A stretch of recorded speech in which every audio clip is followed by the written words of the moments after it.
عندما وصل رجال الإنقاذ وجدوا أفراد الطاقم متناثرين على سطح السفينة، وجوههم مجمدة في تعابير رعب، وأعينهم مفتوحة وأجسادهم ملتوية، وكأنهم شهدوا شيئاً مرعباً.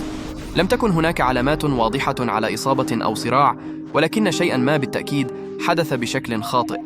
في وقت سابق كانت قد وردت رسالة استغاثة مروعة انتهت بكلمة واحدة: أموت. وعندما كانوا على وشك سحب السفينة اندلع حريق من عنبر الشحن، مما أجبرهم على الإخلاء. نجى رجال الإنقاذ بالكاد قبل أن تنفجر السفينة وتغرق، آخذة الأدلة معها، وتركتنا أمام لغز غامض لم يحل.